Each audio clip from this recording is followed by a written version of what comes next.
رحم اللہ من قرأ الفاتحہ.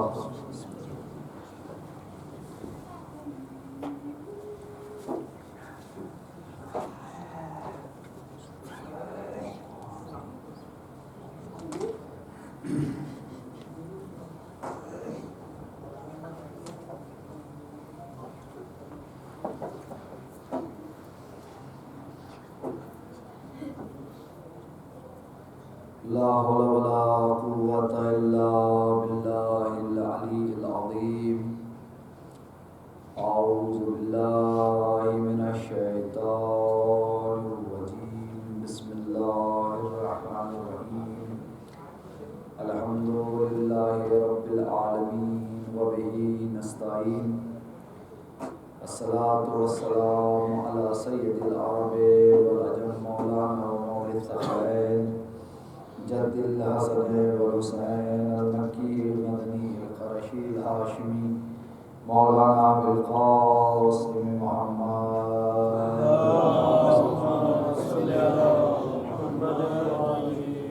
وعلى آله الطيبين الطاهرين المعصومين المظلومين المنتخبين المنتجبين من الآن إلى قيام يوم الدين. أما بعد فقد قال رسول الله صلى الله عليه وآله وسلم بسم الله الرحمن الرحيم. حسين مني وأنا من الحسين صلوات الله.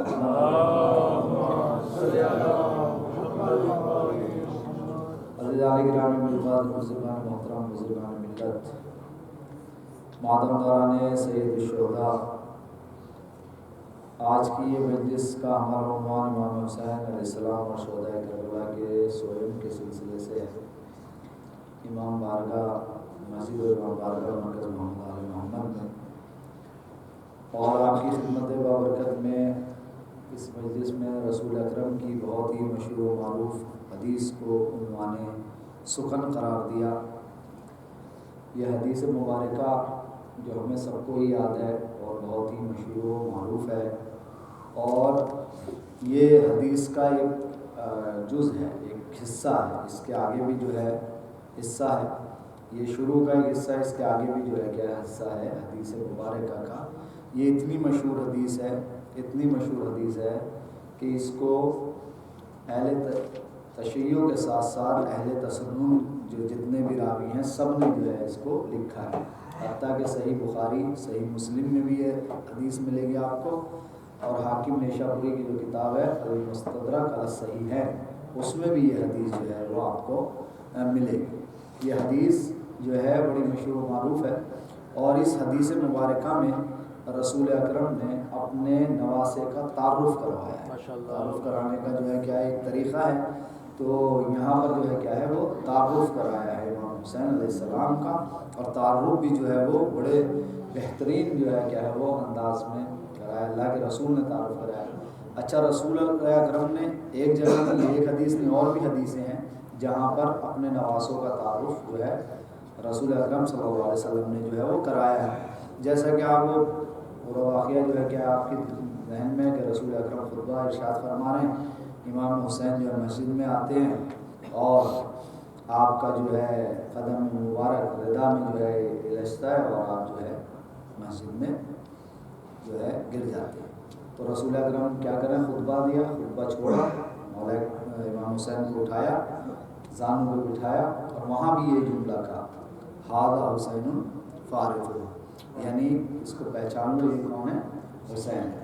اور اس کے بعد بھی جو ہے کیا کئی جملے کہے تھے حدیث میں کہ یہ کہا کہ یہ حسین ہے، اس کو پہچان لو. اور پھر وہاں جو ہے آگے جملہ کیا کہا تھا، ابوہ بالجنہ امہ بالجنہ اخوہ بالجنہ، یعنی یہ میرا حسین وہ ہے جس کا باپ جنتی، جس کی ماں جنتی، جس کا بھائی جنتی. تو یہ امام حسین علیہ السلام کا تعارف وہاں بھی کرایا. لیکن دیکھیں اس حدیث میں جو تعارف کرایا ہے عجیب منزل ہے. دیکھیے میں آپ کی خدمت میں اس کا تجزیہ کرتا ہوں حدیث کا.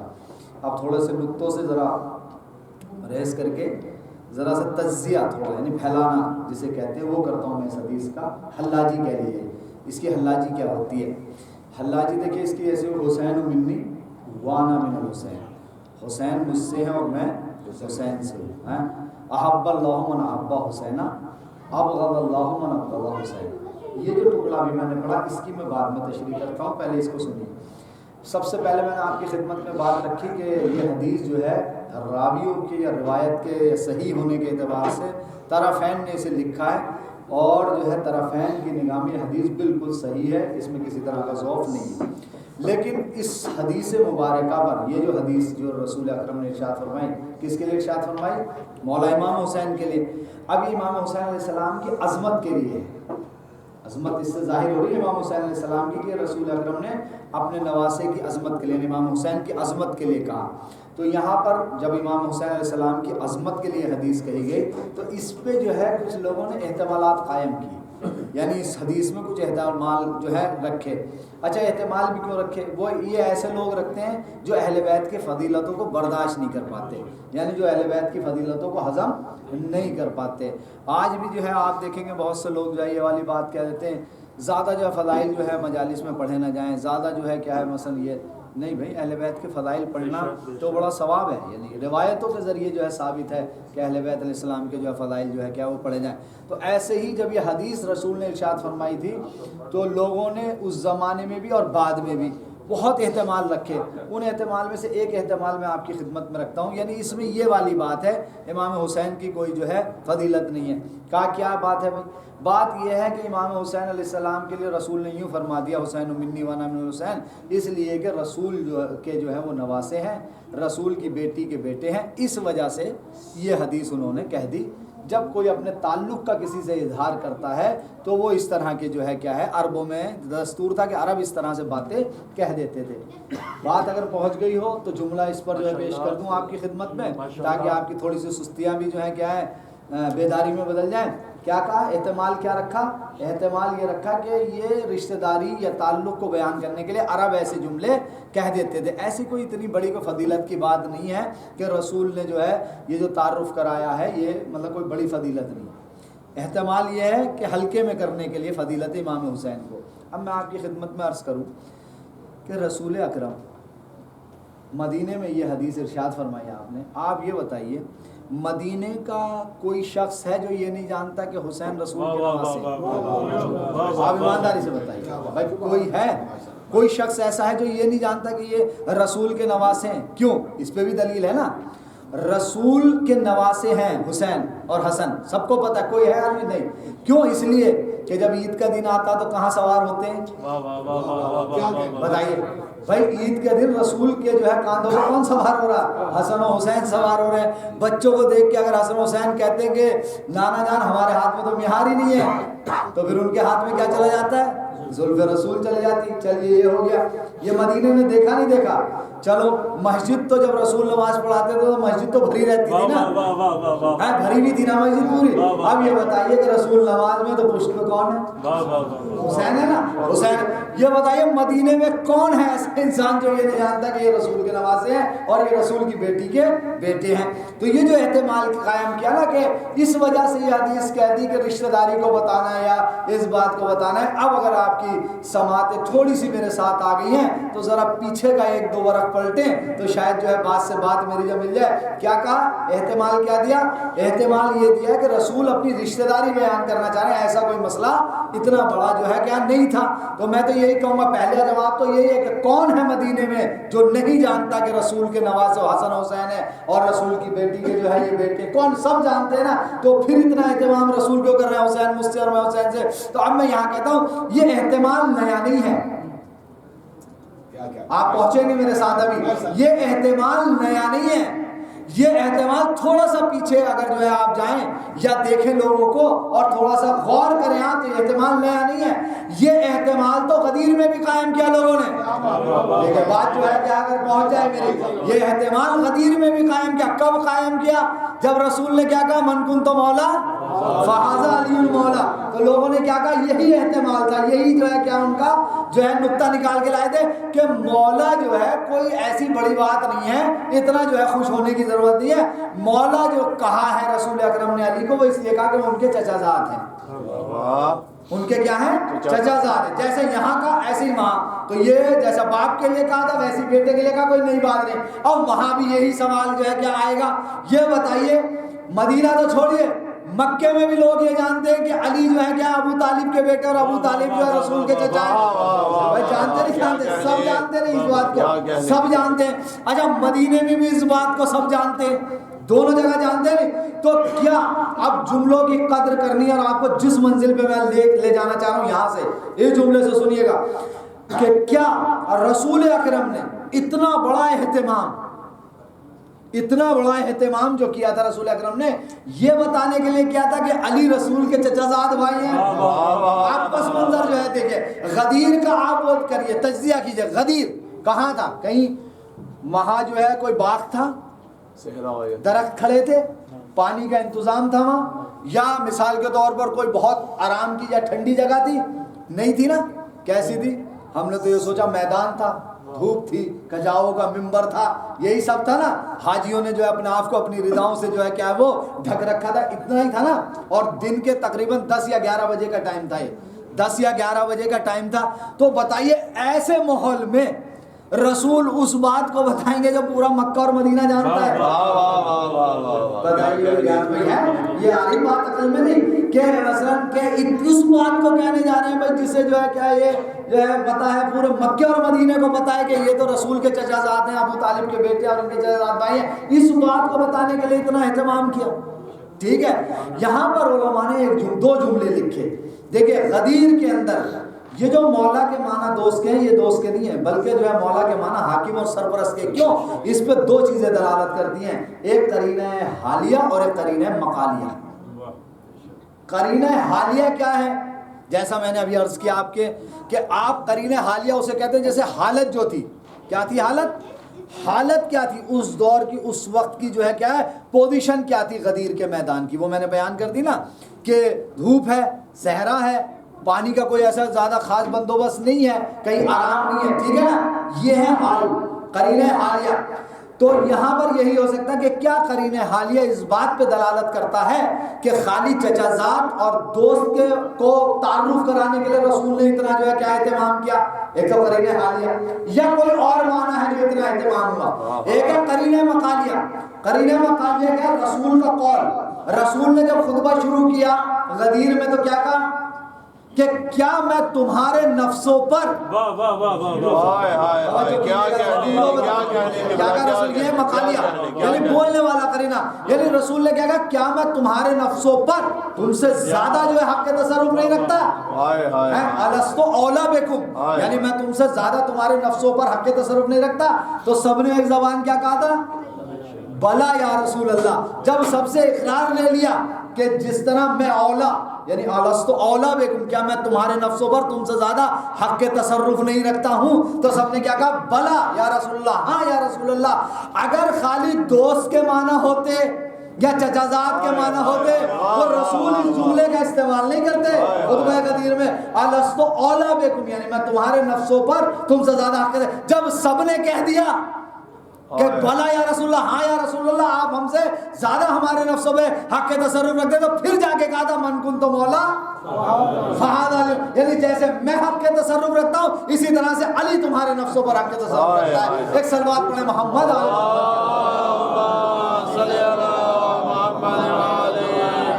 تو احتمال جو شروع میں قائم ہوا اس حدیث کے بارے میں کیا ہلکا کرنے کے لیے ذرا تھوڑا سا بات کو جو ہے کیا کیا جائے ہلکا کیا جائے کہ کوئی اس میں امام حسین کی کوئی عظمت نہیں.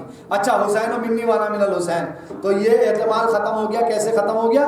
یعنی کہ مدینے میں ہر آدمی یہ جانتا ہے کہ رسول کے نواسے ہیں اور فاطمہ زہرا سلام اللہ علیہ کے بیٹے علی کے جو ہے نور نظر ہیں، سب جانتے ہیں. اچھا تھوڑا سا ایک اسٹیپ اور جو ہے آگے آتے ہیں اس حدیث پہ. کیا یہ جو لفظ آیا ہے جیسے منی ہے، میم نون، یہ منی یعنی مجھ سے، امام حسین نے کیا کہا؟ حسین جو ہے کیا ہے وہ مجھ سے ہے. الحسین منی یعنی حسین مجھ سے ہے. یا اس طرح کے الفاظ جیسے منی ہوا، منا ہوا، منہو ہوا، ہے نا. من کا منی یعنی مجھ سے، من کا یعنی آپ سے، منہو یعنی اس سے. یہ جو اس طرح کے عربی میں جو گرامر میں لفظ استعمال کیے جاتے ہیں، کیا تاریخ نے ہمیں یہ بتایا امام حسین سے پہلے کسی کے لیے استعمال کیے گئے ہیں یا نہیں؟ بس سوال ہے یہ بھی. رسول نے انہی کے لیے استعمال کیے ہیں یا کسی اور کے لیے بھی اس طرح کا یا اس سے ملتا جھلتا لفظ استعمال کیا ہے؟ آپ کو عظمت امام حسین کا اندازہ کیجئے گا، آپ کی کیا عظمت ہے امام حسین کی۔ ابھی جس نقطے کی طرف میں لے جانا چاہ رہا ہوں بھائی، بات پہنچ گئی میری، منی، من کا من ہو، یہ من میں جوڑ دیں آپ ضمیریں، یہ کی جوڑ دیں یا متکلم کی تو اپنی طرف ہو جائے گا، کاف خطاب کی جوڑ دیں تو آپ کی طرف ہو جائے گا، اور غائب کی جوڑ دیں تو اس کی طرف ہو جائے گا، یعنی منی مجھ سے، من کا آپ سے، من ہو اس سے۔ اس طرح کے الفاظ کہیں استعمال ہوئے ہیں اس سے پہلے یا نہیں ہوئے؟ کہیں کوئی تاریخ ہمیں بتا رہی ہے یا نہیں بتا رہی کہ اس طرح کے لفظ جو ہے کہیں وہ آئے ہیں یا نہیں آئے؟ اچھا ایک صلوات پڑھی محمد علیہ اللہم صلی علی محمد وعلی محمد۔ اللہ اکبر، نعرہ تکبیر، اللہ اکبر، نعرہ رسالت، یا رسول اللہ، نعرہ رسالت، یا رسول اللہ، نعرہ حیدری، یا علی، نعرہ حیدری، یا علی، محمد وعلی محمد صلوات۔ اللہم صلی علی محمد وعلی محمد۔ تو بات جو ہے کیا ہے وہ پہنچے گی، یعنی آپ تک پہنچے گی بات ابھی، یعنی اس طرح کا لفظ، پھر میں تکرار کر دوں تاکہ تسلسل مل جائے نا ہمارا، یعنی اس طرح کا لفظ کسی کے لیے استعمال ہوا ہے یا نہیں؟ منی، منا، من ہو، من کا کہیں استعمال ہوا یا نہیں؟ یعنی رسول نے کسی اور کے لیے استعمال کیا ہے یا نہیں؟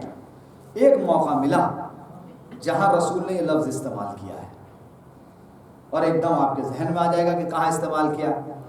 جنگ خندق، یعنی جسے جنگ احزاب کہا جاتا ہے، دیکھیے ذرا سا میں تھوڑی سی تشریح کروں گا تاکہ مطلب میں مزہ آئے آپ کو۔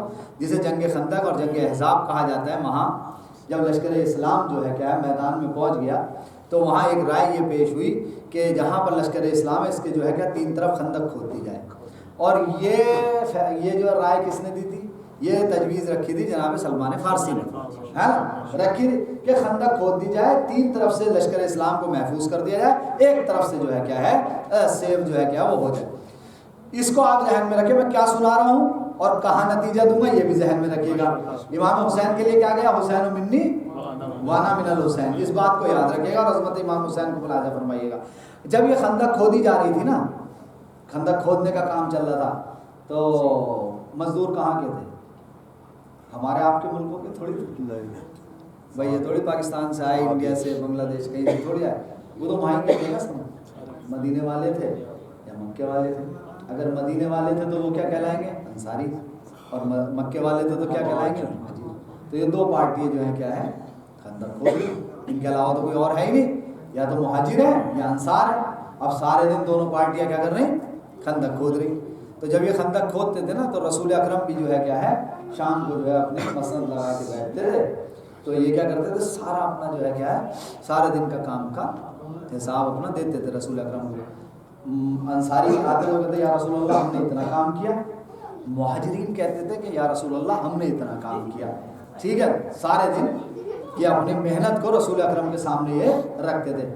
توجہ کیجیے گا، نتیجے پہ آپ کو ایک لطیف نقطے کی طرف لے جانا چاہ رہا ہوں۔ جب یہ لے جاتے تھے نا تو جب یہ اپنا حساب دے دیتے تھے تو دونوں پارٹیاں پتہ کیا جملہ کہتی تھی؟ توجہ کیجیے گا، جیسے ہی انصاری اپنا حساب دیتے تھے تو وہ پتہ کیا کہتے تھے؟ یا رسول اللہ ہمارے حساب کے ساتھ ساتھ نا سلمان کے کام کو بھی ہمارے ساتھ جوڑیے گا۔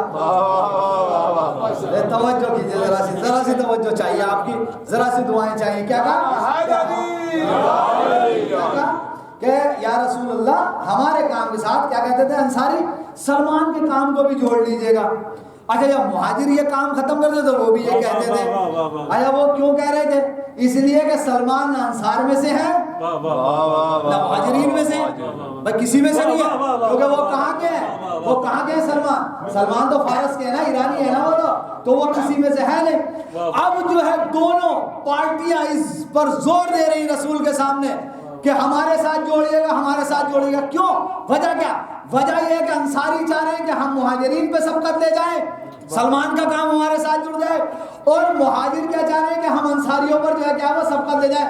دونوں پارٹیاں اس حساب میں ہیں کہ اگر سلمان کے کام کا حساب ہمارے ساتھ ہو جائے تو ہم سامنے والے پر کیا ہو جائیں گے؟ فوقیت لے جائیں گے، سامنے والے پر جو ہے کیا کر لیں گے؟ ہم جو ہے بھاری ہو جائیں گے۔ اب انصار بھی یہ چاہ رہے ہیں ہم میں جڑ جائے، اور مہاجرین بھی یہ چاہ رہے ہیں ہم میں جڑ جائے، رسول کے سامنے جا رہے ہیں یا رسول اللہ ہمارے ساتھ جوڑ لیجئے، ہمارے ساتھ جوڑ لیجئے، لیکن تاریخ نے بتایا رسول نے جوڑا ہی نہیں۔ پھر جملے سیٹ کر کے کہہ رہا ہوں، جملے بدل کے کہہ رہا ہوں، انصاری چاہ رہے ہیں کہ سلمان ہم میں سے ہو جائے، مہاجر چاہ رہے ہیں سلمان ہم میں سے ہو جائے۔ اللہ کے رسول نے کیا کہا؟ سلمان و منا اہل البیت۔ بس سلمان نہ انصار میں ہے نہ مہاجرین میں، سلمان کس میں ہے؟ ہم اہل بیت میں۔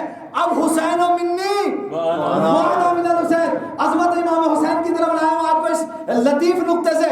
تو سلمان جن کا کام، جملہ سنیے گا، سلمان جن کا کام اتنا گرا قدر ہے کہ اگر انصاریوں کے ساتھ مل جائے تو مہاجروں پہ بھاری ہو جائے، مہاجروں کے ساتھ مل جائے تو انصار پہ بھاری ہو جائے، یعنی اتنا گرا قدر عمل تھا سلمان کا کہ دونوں پارٹیاں یہ چاہ رہی ہیں کہ ہمارے ساتھ ہو جائے، لیکن اللہ کے رسول نے کہا سلمان و منا اہل البیت۔ ارے جب سلمان کا کام اتنا گرا قدر تھا تو اسے کہا گیا السلمان و منا اہل البیت۔ تو حسین کی عظمت ملاحظہ کیجئے، جس کے لیے رسول نے یہ کہا حسین و منی نہیں کہا بلکہ کہا وہ انا من الحسین، میں حسین سے ہوں۔ تو اب آپ اندازہ لگائیے حسین کا کام کتنا بلند ہے۔ ایک صلوات پڑھ دیجئے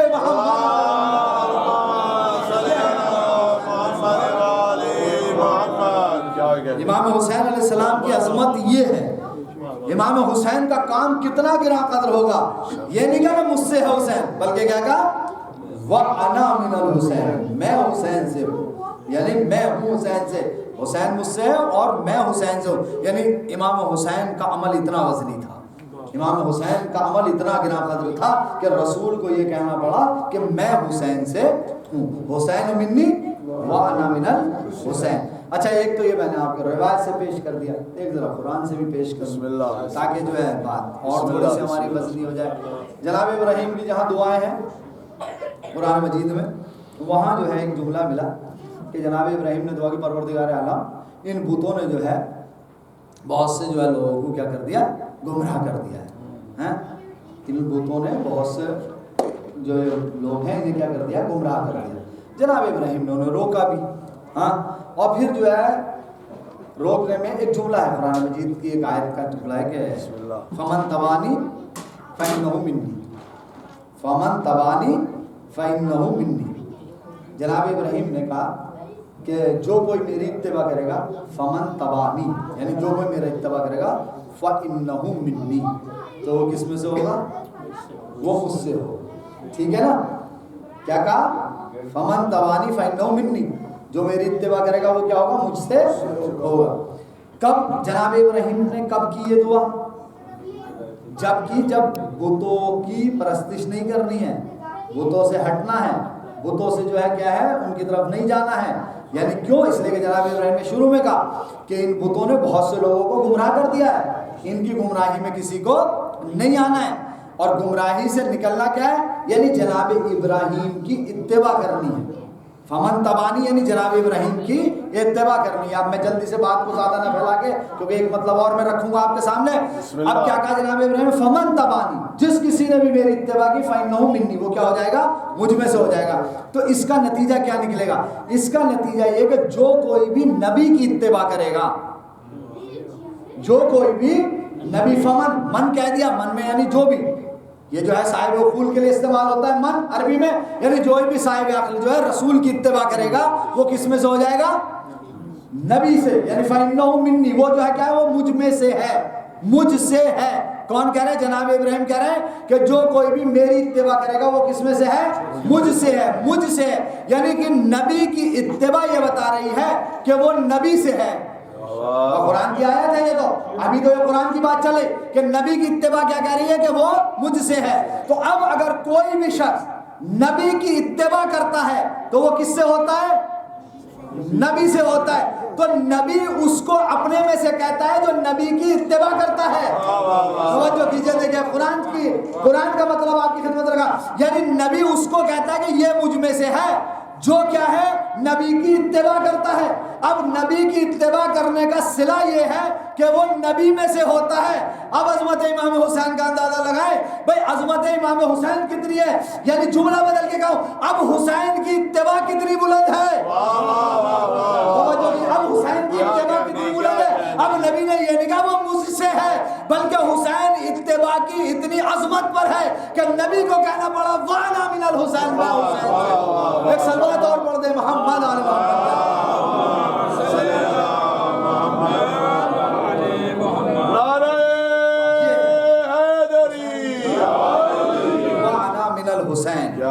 حسین مجھ سے ہے اور میں حسین سے. دو موقع آپ کی خدمت میں رکھ دیے, بسم اللہ. ایک اور قرآن سے رکھ دوں. بسم اللہ. یہ حدیث جو ہے نا آپ کہیں پڑھنی پڑ جائے آپ کو تو ایک اس کو جو ہے آپ کو کچھ تھوڑے سے مطالب جو ہے کہ آپ تک پہنچ جائیں. سورہ بقرہ آیت نمبر 148 تقریباً ایسے جو ذہن میں آیت ہے, لیکن قصہ جو ہے آپ کو پتہ ہے طالوت اور جالوت کا. طالوت اور جالوت کا کیا قصہ ہے, تھوڑا سا قصہ بیان کر دوں تاکہ مزہ آ جائے گا اس نقطے میں. حسین و منی وانا من الحسین کو ہم پڑھ لیں نا, ٹھیک ہے. دو مطلب میں نے رکھے کہ رسول کسی کو اگر اپنے میں سے کہتا ہے تو اس وجہ سے اس کا کام اتنا بلند ہوتا ہے کہ انصار و مہاجرین اس کا مقابلہ نہیں کر سکتے. پھر حسین کا کام کتنا بلند تھا جس کو یہ کہا کہ وانا من الحسین. پھر کوئی اتباع اگر کوئی نبی کی کرتا ہے تو پھر نبی اس سے کہتا ہے یہ ہم میں سے ہے. اور حسین کی اتباع کتنی بلند تھی کہ حسین کے لیے کیا کہا رسول نے وانا من الحسین. تیسرا موقع, تیسرا جو ہے کیا مورد بیان کر رہا ہوں سورہ بقرہ میں. یاد کیجئے اس وقت کو اے میرے حبیب جب بنی اسرائیل لڑائی کر رہے ہیں, جھگڑے کر رہے ہیں, اور بنی اسرائیل پر جو ہے کیا ہے ایک بادشاہ کو جو ہے کیا مسلط کر دیا گیا, ظالم کو. اب جو زمانے کے جو ہے جو نبی تھے اس دور کے, شمویل نبی ہے اس طرح سے کوئی نام لکھا ہے, وہ سورہ بقرہ میں جہاں فرمان علی صاحب کا جو قرآن ہے 148 نمبر کیا ہے کہ میں طالوت اور جالوت کا حاشیے میں انہوں نے پورا واقعہ لکھا ہے. تو اگر کبھی کسی کو فرصت ملے تو دیکھ لیجئے گا, فرمان علی صاحب نے پوری بات جو ہے کہ وہاں لکھ دی. اچھا میں تھوڑی سی بیان بھی کر دوں بچوں کے لیے کہ وہ کیا لکھا. اسی آیت کے وہاں لکھا کہ جب بنی اسرائیل پر ایک ظالم بادشاہ مسلط ہو گیا تو کیا ہوا, انہوں نے دعا کی, زمانے کے نبی سے کہا کہ ہمارے لیے جو ہے ایک ایسا سردار اور ایسے لشکر کے جو ہے سالار کا جو ہے کوئی انتظام کر دیجیے, دعا کریے پروردگار سے. تو پروردگار جب نبی نے دعا کی تو پروردگار عالم نے دعا قبول کر لی. اب دعا قبول جب ہو گئی تو حاشیے میں فرمان علی صاحب لکھتے ہیں کہ اسی دعا کے قبول ہونے کے بعد ایک کٹورا یعنی کوزہ پیالہ کسی چیز سے بھرا ہوا تھا وہ, اور ایک جو ہے کیا ہے عصا جو ہے کیا ہے وہ نازل ہوا, اور یہ کہا گیا اے اللہ کے نبی یہ جب یہ کوزے کا جو بھی چیز ہے اس میں شوربہ ہے, تیل ہے, جو بھی ہے, جب یہ ابل جائے اور یہ عصا جو ہے کیا ہے وہ بڑھنے لگے, جس آدمی کو بھی دیکھ کر وہ کیا ہوگا ان کا سردار لشکر ہوگا, ان کے قبیلے کا سردار ہوگا. سب کو یہ اعلان جو ہے کیا وہ کر دیا گیا. اسے لے جا کے میدان میں رکھا گیا, اس کوزے کو, اس پیالے کو اور اس جو ہے عصا کو, کہ یہ جیسی ان میں تبدیلی پیدا ہوگی یعنی اس میں جوش آئے گا اور یہ عصا جو ہے کہ جب بلند ہونے لگے گا جس شخص کے بھی آنے کے بعد وہ کیا ہوگا سردار لشکر ہوگا. جب یہ اعلان ہوا نا تو انہوں نے بھی یہ جملہ لکھا ہے فرمان علی صاحب نے کہ بڑے بڑے جو آئے بن ٹھن کے تیل ویل ڈال کے ذرا کنگا لگا کے اور جو ہے پگڑیاں باندھ کے اور ردائیں ڈال کے بہت بڑے بڑے آئے کہ آج ہمارا جو ہے کام ہو جائے گا, آج ہم جو ہے ہمیں جو ہے سرداری مل جائے گی. بہرحال یہ پہنچے, کسی کے جو ہے کیا جانے پہ ہوا ہی نہیں. وہ جالوت تھا جو ان پہ وہ ہوا تھا یعنی مسلط ہوا تھا.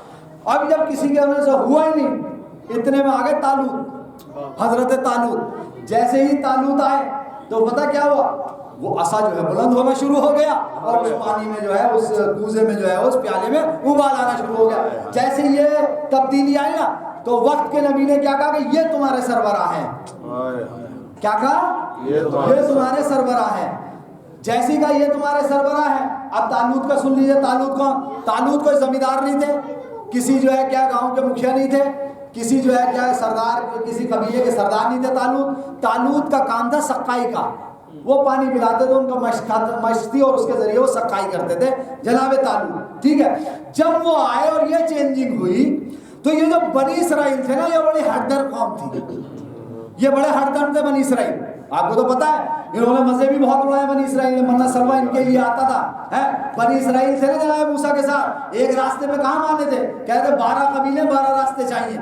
ہوا تھا نہیں ہوا تھا؟ یہ انہوں نے بڑی ضدیں کری ہیں اور بڑے جو ہے وہ نبیوں کے ساتھ وہ کیا گیا. تو انہوں نے کیا کہا؟ ہم تو اسے مان ہی نہیں رہے، ہم جناب طالوت کو وہ کہنے لگا ہم تو مان ہی نہیں رہے. تو اب زمانے کے نبی نے جملہ سنیے گا، اگر یہ جملہ پہنچ جائے آپ تک، یعنی قرآن کو دیکھیں، قرآن واقعی پیمانہ ہے، میزان ہے، میزان دیتا ہے قرآن. اور قرآن کی میزان جو ہے وہ قیامت تک کے لیے، ان جملوں کو ذہن میں رکھیے گا تو نقطہ آپ کی خدمت میں پیش کر رہا ہوں. قرآن کی میزان قیامت تک کے لیے ہے، وقتی نہیں ہے. قرآن معجزہ خالدہ رسول کی نبوت پر. اب جب انہوں نے ضد کی کہ ہم نہیں مانیں گے اسے، تو وقت کے نبی نے کیا کہا؟ ان اللہ اصطفیٰ علیکم، کہ اللہ نے تمہارے اوپر چن دیا ہے اس کو. تو اس نبی نے پوچھا کیوں نہیں مانو گے، کیا وجہ ہے؟ تو پتہ انہوں نے کیا کہا تھا بنی اسرائیل نے؟ ہم اسے اس وجہ سے نہیں مانیں گے، اس کے پاس دولت نہیں ہے، اس کے پاس پیسے نہیں ہے، اس کے پاس مال نہیں ہے، تو ہم اسے اس وجہ سے نہیں مانیں گے. یعنی ان کے یہاں معیار کیا تھا؟ بنی اسرائیل کے سرداری لشکر کا کیا معیار تھا؟ معیار تھا ان کے پیسہ ہونا، دولت ہونا، کہ جس کے پاس زیادہ پیسے ہیں ہم اسے جو ہے کیا بنائیں گے؟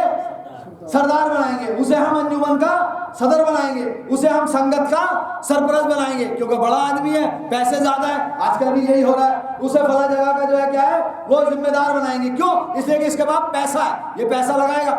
یہ معیار تھا اس کے پاس. کس کے؟ بنی اسرائیل نے کہا کہ اس کے بعد مان نہیں، ہم مانتے نہیں. عزیزو توجہ کیجئے، قرآن معجزہ خالدہ ہے، قرآن کی میزان جو ہے کیا ہے وہ قیامت تک کے لیے. اب اس نبی نے کیا کہا؟ اس زمانے کے نبی نے کیا کہا؟ ان اللہ اصطفیٰ علیکم، اللہ نے تمہارے اوپر اسے چن دیا ہے. اللہ نے کیا کر دیا؟ چن دیا. مصطفیٰ اسی سے تو مصطفیٰ ہے، یعنی اللہ نے چنا، تمہارے اوپر چنا. اب معیار کیا بتایا کہ دیکھو اللہ نے تمہارے اوپر اسے اس لیے چنا ہے کہ یہ علم میں تم سے زیادہ ہے اور جسم میں تم سے زیادہ ہے. اگر شاید آپ پہنچتے ہیں میرے ساتھ یہاں سے، کیا معیار بتایا قرآن نے؟ قرآن نے کہا سردار لشکر بنانے کے لیے مال کی ضرورت نہیں ہے، بلکہ سردار لشکر چننے کے لیے علم کی زیادتی اور جسم کی زیادتی چاہیے. کیا چاہیے؟ جسم زیادہ، یعنی شجاعت ہونی چاہیے اور اس کے بعد علم ہونا چاہیے. یہ ہے قرآن کا معیار. بھائی عزیزو، یہ ہے قرآن کا معیار. قرآن کہہ رہا ہے اگر ہم کسی کو اپنا نمائندہ بنائیں گے، کسی کو سردار بنائیں گے، کسی کی لشکر کی سربراہی دیں گے، تو ہم دولت کو معیار نہیں بناتے ہیں، بلکہ اس کے علم کو معیار بناتے ہیں اور اس کے شجاعت کو معیار بناتے ہیں. تو عزیزو قرآن نے تو یہ فیصلہ کیا ہے، قرآن نے تو یہ فیصلہ کیا کہ اگر کسی کو نمائندہ الہی چنا جائے، کسی کو خلیفۃ الرسول چنا جائے، پہنچے ابھی آپ میرے ساتھ، ابھی نہیں آئے ہیں، ابھی آپ آئیں گے. ابھی جملے دیں بھائی، اگر کسی کو جانشین خلیفہ بنانا ہے تو قرآن کے معیار پہ بناؤ. کہ قرآن کیا کہہ رہا؟ قرآن نے ہمیں معیار دے دیا کہ جب کسی کو نمائندہ الہی چنو تو اس کی دولت، طاقت، یہ مت دیکھو کہ کتنی مال دولت، کتنی زمین ہے، بلکہ یہ دیکھو اس کے پاس علم کتنا ہے اور اس کے پاس شجاعت کتنی ہے. عزیزو اسی معیار کو لے کے تو ہم علی کو خلیفۃ الرسول مانتے ہیں. یہی تو معیار ہے، قرآن کا معیار ہے ہمارے پاس. قرآن کے معیار کی وجہ سے تو ہم نے کسی کو خلیفہ رسول نہیں مانا، کسی کو جانشین رسول نہیں مانا، کیونکہ قرآن نے کہا کہ علم جس کے پاس ہو اور شجاعت جس کے پاس ہو، تو یہی تو معیار ہے. کیوں؟ اس لیے کہ علی نے متعدد بار منبر پہ جا کے کہا سلونی سلونی. یہ ہے علی کا علم، اور علی کی شجاعت یہ ہے کہ جس نے 2 انگلیوں سے در خیبر کو اکھاڑ دیا. ایک سلوات پڑھ دیجئے محمد علی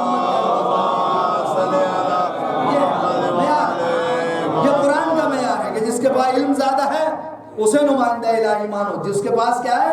طاقت، شجاعت زیادہ ہے اسے نمائندہ الہی مانو. 12 یہ بنا دیا گیا. اب لشکر چلا، لشکر چلنے لگا. تو جیسے لشکر چلا تو پھر آگے اسی سورہ میں کیا؟ ان اللہ مبتلیکم بالنہر، کہ پروردگار عالم تمہیں ایک نہر، یعنی اسے جو ہے ابتلا، یہ ابتلا نہیں امتحان، تمہیں مبتلا کرے گا، ابتلا کر دے گا، یعنی تمہیں ایک امتحان میں ڈال دے گا. کس کے ذریعے؟ نہر کے ذریعے، پانی کے ذریعے سے جو ہے تمہارا امتحان لیا جائے گا. فمن شرب منہ فلیس منی، بس جس کسی نے بھی اس میں سے پی لیا نا وہ مجھ سے نہیں ہے. کون کہہ رہا ہے؟ طالوت کے لیے کہا جب یہ لشکر چلا ہے. تعداد بھی اس لشکر کی 313 ہی تھی. یہ انہوں نے حاشیے میں لکھا ہے اپنے فرمان علی صاحب نے کہ اس لشکر کی تعداد بھی کیوں؟ اس لیے کہ جب یہ چنے گئے تھے تو بہت کم لوگ رہ گئے تھے. جب طالوت کو بنا دیا گیا تھا تو لوگ چلے گئے تھے تو 313 ہی بچے تھے. تو کیا کہا کہ فمن شرب منہ، جو کوئی بھی اس نہر میں سے اگر پانی پی لے گا، کیونکہ یہ پیاسے تھے اور بہت شدت کی پیاس تھی، گزر رہے تھے تو ان سے پیاس برداشت نہیں ہو رہی تھی، بس جو بھی پی لے گا تو وہ مجھ میں سے نہیں ہے. وَإِن لَمْ يَطْعَمْهُ فَهُوَ مِنِّي، اور جو نہیں پیے گا وہ مجھ سے ہوگا. کیا کہا وہ؟ منی، یعنی مجھ سے ہو. تو قرآن نے کہا یہ لفظ استعمال کیا. تو عزیزو سنیے اب کیا کہا، طالوت کے لشکر میں کون ہوگا؟ جو پانی کو نہیں پیے گا. یعنی جملے بدل کے کہوں، ان اللہ مبتلیکم بالنہر، اللہ تمہارا امتحان لے رہا ہے اس نہر کے ذریعے، اللہ تمہارا امتحان لے رہا ہے اس پیاس کے ذریعے، اللہ تمہارا امتحان لے رہا ہے اس پانی کے ذریعے سے. تو اگر کوئی اس میں سے پی لے گا تو وہ مجھ سے نہیں ہے، اور اگر کوئی نہیں پیے گا تو وہ مجھ سے ہو جائے گا. تو یعنی پروردگار عالم جو ہے امتحان لیا پیاس کے ذریعے سے، یعنی جو بھی اس پیاس میں کامیاب ہو گیا تو طالوت نے کیا کہا کہ وہ مجھ سے ہے. تو یہیں سے عزیزو اندازہ لگائیے کہ یہ تھا طالوت کے لشکر کا امتحان. اب حسین کا امتحان کتنا بلند تھا. حسین امتحان کی کس منزل پہ تھے.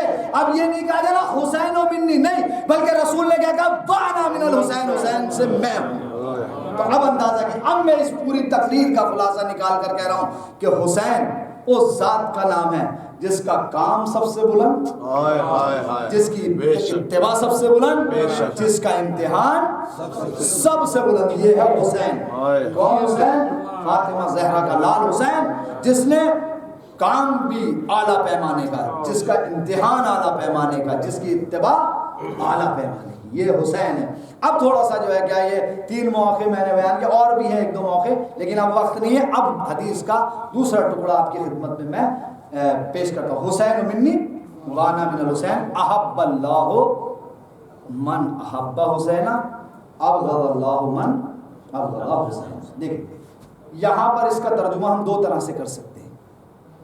ایک اس کو جملہ خبریہ بنا سکتے ہیں اور ایک جملہ انشائیہ. ابھی یہ تھوڑی سی ذرا بھاری ہو گئی یہ بات، لیکن اس کو تھوڑا سا میں آسان کرتا ہوں. جملہ خبریہ اور جملہ انشائیہ. دیکھیں خبریہ کا مطلب ہوتا ہے جس میں خبر دی جائے، خبر دی جائے. جیسے ابھی آپ کو کل خبر دی گئی تھی کہ امام بارگاہ میں مجلس ہوگی، ٹھیک ہے، یا ابھی آپ کو خبر دی جا رہی ہے کہ 25 محرم کی مجلس انشاءاللہ ہوگی، ٹھیک ہے، امام سجاد کی شہادت کے حوالے. یہ ہو گئی خبر، ٹھیک ہے نا. تو یہ ہو گیا خبر. انشاء کسے کہتے ہیں؟ انشاء میں خبر نہیں دی جاتی، انشاء میں خبر نہیں دی جاتی کہ خبر دی جائے اس میں. مثلا مثال کے طور پہ انشاء کا ایک جملہ میں آپ کی خدمت میں پڑھتا ہوں جو عربی گرامروں میں ہے. مثلا ہم کہتے ہیں جو پڑھے ہوئے، مثلا جیسے ہمارے احمد بھائی سمجھیں گے اس بات کو کیونکہ یہ مدرسے میں رہیں.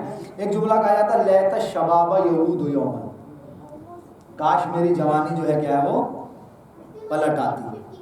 تو یہ جو ہے کیا ہے، خبر ہے یا تمنا ہے؟ ہاں، یا لیتنی کنتو معکم، یعنی اے کاش ہم کربلا میں ہوتے. تو ہم خبر نہیں دے رہے، تمنا کر رہے ہیں. تو یہ جو انشاء ہوتا ہے نا، اس میں بہت سی چیزیں ہوتی ہیں، تمنا، ترجی، ٹھیک ہے. ایک جملہ ایک چیز ہوتی، اس کی ایک قسم ہے دعا. ایک چیز کیا ہے اس کی؟ دعا. تو یہ جو جملہ ہے یا تو یہ خبریہ ہے یا یہ انشائیہ ہے. اب دونوں طرح سے ترجمہ کر لیجئے اس جملے کا. اگر خبریہ ہے تو رسول خبر دے رہے ہیں، اور انشائیہ ہے تو رسول دعا کر رہے ہیں. صحیح ہے نا بھائی؟ اگر خبریہ ہے تو رسول خبر دے رہے ہیں جملے میں، اور اگر انشائیہ ہے تو رسول دعا کر رہے ہیں. اب ترجمہ کرتے ہیں. خبریہ کیا ہے؟ احب اللہ من احب حسین. خبریہ ہونے سے ترجمہ کیا ہوگا؟ اے پروردگار عالم اس سے محبت کرتا ہے جو حسین سے محبت کرتا ہے. خبریہ ہو گیا، خبر دے رہے ہیں رسول کہ جو حسین سے محبت کرتا ہے اللہ اس سے محبت کرتا ہے. جو حسین سے جو ہے کیا ہے بغض رکھتا ہے اللہ اس سے بغض رکھتا ہے. یہ ہو گیا خبریہ، رسول خبر دے رہے ہیں. اور اگر ہم اس سے دعائیہ مان لیں اس جملے کو تو اس کا ترجمہ کیا ہوگا؟ احب اللہ من احب حسین. رسول کہہ رہے ہیں پروردگار عالم جو حسین سے محبت کرے تو اس سے محبت کر، جو حسین سے بغض رکھے تو اس سے بغض رکھ. یعنی رسول کے اس جملے کو چاہے خبریہ مان لیجئے چاہے عیسائیہ مان لیجئے، اگر خبریہ مان رہے تب بھی ہمیں اپنے اوپر جو ہے کیا فخر کرنا چاہیے کہ جو حسین سے محبت کرتا ہے اللہ اس سے محبت کرتا ہے، جو حسین سے بغض رکھتا ہے اللہ اس سے بغض رکھتا ہے۔ اور اگر ہم دعائیہ مان رہے ہیں تو تب بھی فخر کرنا چاہیے کہ رسول ہمارے لیے دعا کر رہے ہیں۔ صلوات پڑھ رہے ہیں محمد علی محمد کی عظمت۔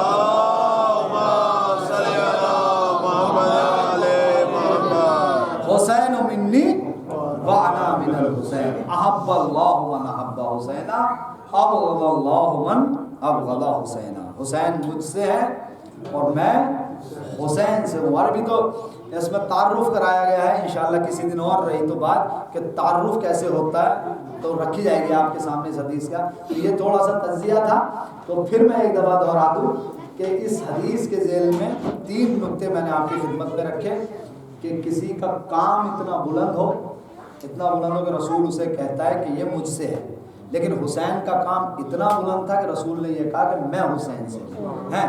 کسی کی اگر اتباع جو ہے، کوئی نبی کی اتباع کرتا تو نبی کہتا ہے یہ مجھ میں سے ہے، لیکن حسین اتباع کی اس منزل پہ تھے کہ رسول کو کہنا پڑا وَأَنَا مِنَ الْحُسَيْنِ۔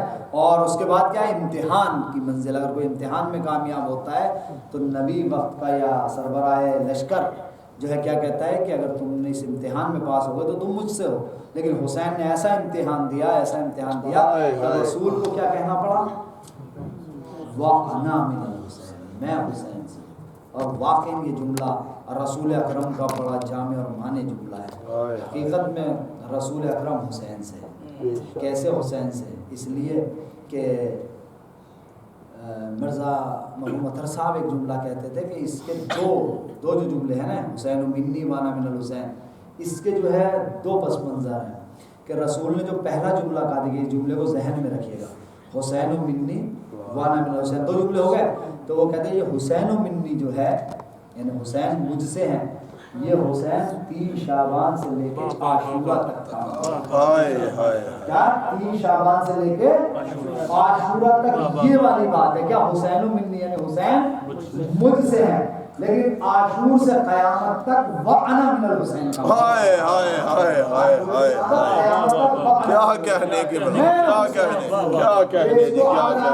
آئیو کو ان جملے کی محسوس کریں تو یہ حدیث پوری واضح ہو گئی۔ یعنی رسول نے کہہ رہے 3 شعبان سے لے کے عاشورہ 61 ہجری تک حسین مجھ سے ہے، لیکن عاشور کے 61 ہجری سے لے کر کہاں تک، قیامت تک وَأَنَا مِنَ الْحُسَيْنِ، میں حسین سے۔ ابھی تو 12 محرم ہے آج، 12 محرم عاشور کے دن امام حسین نے اپنی شہادت پیش کر دی۔ 11 محرم نمودار ہوئی، کتنا دردناک اور کربناک منظر ہے 11 محرم کا۔ 11 محرم عزیزوں بڑی دردناک ہے 11 محرم۔ آپ دیکھیں عاشور کو، شب عاشور، اس کے بعد روز عاشورہ، شام غریبانہ۔ میں نے ایک روایت جو ہے ابھی سنی ہے کہ شام غریبہ میں نا ایک سپاہی ہے، ایک پولیس وہ لشکر کا، وہ کہتا ہے کہ میں نے دیکھا کہ جملہ سنیے گا کیا کہتا ہے وہ، کہ میں نے دیکھا حسین کے خیموں میں آگ لگ رہی ہے، خیمے جل رہے ہیں۔ تو میں نے دوسرے سے پوچھا کہ اب کچھ بچا ہے خیموں میں؟ تو دوسرا جو ہے سپاہی کیا کہتا، اب خیمے لٹ چکے ہیں، خیموں میں کچھ نہیں بچا۔ ایک جملہ کہا ہے اس نے کہ خیمے لٹ چکے ہیں، خیموں میں کچھ نہیں بچا۔ آپ اس جملے کو، اس کی وسعت دیکھ رہے ہیں جملے کی، یعنی کیا کیا لوٹا ہے، سکینہ کے بندے چھنے ہیں، سید سجاد کا بستر جو ہے کیا وہ کھینچا گیا ہے، یہ سب یعنی ہو چکا ہے۔ تو وہ ظالم پتہ کیا کہتا ہے کہ اب کیا رہ گیا لوٹنے کے لیے؟ تو دوسرا کہتا اب کچھ نہیں، اب تم جاؤ مقتل میں، وہاں حسین کی لاش کو لوٹا جا رہا ہے۔ اب یہ کہتا ہے کہ میں دوڑا، میں نے اپنے گھوڑے کو دوڑایا اور میں حسین کی لاش کے قریب آیا تو میں نے دیکھا کہ حسین کی لاش ہے، حسین کی لاش پہ پھٹا ہوا کرتا ہے۔ میں نے سوچا کہ اس کرتے کو میں کیا لوں، کون اس کی کیا قیمت دے گا، لیکن میں جانے والا تھا تو میں نے پھر دیکھا کہ حسین کی لاش پہ اس کرتے کے اوپر حسین نے ایک رومال سا جو ہے کیا ہے وہ پٹکا جسے کہیے کہ وہ باندھ رکھا ہے۔ میں نے کہا اس کو میں لوٹ لیتا ہوں، اس میں جو ہے کیا ہے کچھ مجھے پیسے جو ہے وہ مل جائیں گے۔ کہتا میں گھوڑے سے اترا اور میں اس حسین کی لاش کے قریب گیا، اب میں نے گراہوں کو کھولنا شروع کیا۔ اب جیسے ہی میں گراہ کو کھولتا ہوں گراہ کھلتی نہیں ہے، حسین نے اس پٹکے میں اس کپڑے میں گراہیں باندھ رکھی تھی تو تاکہ وہ کرتا رکا رہے۔ اب حسین کہ اس پٹکے کی جو ہے میں گرہ کو کھولنے لگا تو گرہیں جو ہیں وہ کھلتی نہیں ہیں، میں کھولنا چاہ رہا تھا لیکن میں نے اسی اسنا میں کیا دیکھا کہ حسین کا ہاتھ بلند ہوا۔ حسین نے اپنا ہاتھ بلند کیا، اب جیسے حسین کا ہاتھ بلند ہوا تو میں ڈرنے لگا کہ حسین تو اس دنیا میں نہیں، حسین تو مر گئے، قتل ہو گئے، لیکن کا ہاتھ کیسے بلند ہو رہا؟ اب حسین نے وہ ہاتھ لا کر اس پٹکے کے اوپر جو ہے وہ رکھ لیا۔ ارے وہ ظالم کیا کہتا ہے کہ میں نے حسین کے ہاتھ کو ہٹانا چاہا، حسین کا ہاتھ ہٹتا نہیں تھا، جب حسین کا ہاتھ نہیں ہٹا تو اس کا ظلم یہ ہے حسین کے اوپر ظلم۔ کہتا ہے کہ جب حسین کا ہاتھ نہیں اٹھا میں نے خنجر نکالا اور حسین کے ہاتھ کو کاٹ دیا اور اس پٹکے کو نکال لیا۔ یہ حسین کے ساتھ جو ظلم ہوا 11 محرم نمودار ہوئی۔ ارے سید سجاد بیویوں کو لے کر چل رہے لیکن لے کے کہا جا رہا ہے یہ ظالم ہے جو ان بیویوں کو اور سید سجاد کو اس جگہ سے گزارا جہاں حسین کا لاشا پڑا تھا۔ ارے جوان بیٹا ہے، باپ کے لاشے کو دیکھا، کس حال میں باپ کے لاشے کو دیکھا ہے پتہ ہے؟ حسین کا لاشا پامال ہو چکا ہے، حسین کی پسلیاں ٹوٹی ہوئی ہے، ارے کمر کی طرف کو نکل گئی ہے، حسین کا لاشا ٹکڑے ٹکڑے ہے۔ اب ایک بیٹا ہے، حسین کے لاشے کو دیکھا، عجیب کیفیت ہے سید سجاد کی، عجیب رنگ چہرے پہ آیا۔ ارے اسی اسنا میں جناب زینب نے دیکھا کہ سید سجاد کی کیفیت بدل رہی ہے۔ ارے مقتل نے ایک جملہ لکھا، زینب نے اپنے آپ کو اونٹ سے گرا لیا۔ سید سجاد نے دیکھا، اے پھوپھی اماں یہ میں کیا دیکھ رہا ہوں؟ ایک مرتبہ پھوپھی کے قریب گئے اور پھوپھی سے کہا، اے پھوپھی اماں ذرا بابا کے لاشے کے قریب آئیے۔ اب جو زینب لاشے کے قریب آئی ہے تو زینب نے لاشے کو دیکھا اور دیکھتی رہ گئی اور ایک جملہ کہا، ارے کیا تم ہی میرے بھائی حسین ہو؟ اس کے بعد پھر مرثیہ پڑا، اے نانا ارے یہ ہے آپ کا حسین جس کے اعضا کاٹ دیے گئے ہیں، ارے جس کے گلے کی رگیں کاٹ دی گئی، ارے جس کا جسم زخموں سے چور ہے، ارے جس کی لاش کو گھوڑوں کی ٹاپوں سے پامال کر دیا، یہ آپ کا نوازا حسین ہے۔ عزیز و مقتل نے ایک جملہ لکھا کہ پھر زینب اولیاء مقام نے ایک مرتبہ حسین کی لاش کا طواف کرنا شروع کیا، ارے ایک چکر لیا دوسرا چکر لیا، سید سجاد نے کہا پھوپھی اماں یہ کیا کر رہی ہو؟ ایک مرتبہ زینب نے کہا، اے بیٹا سجاد ارے میں دیکھ رہی ہوں کہ تمہارے بابا کے جسم پہ کوئی جگہ ہو جسے میں بوسہ لے سکوں، لیکن تیرے باپ کا لاشا ارے زخموں سے چور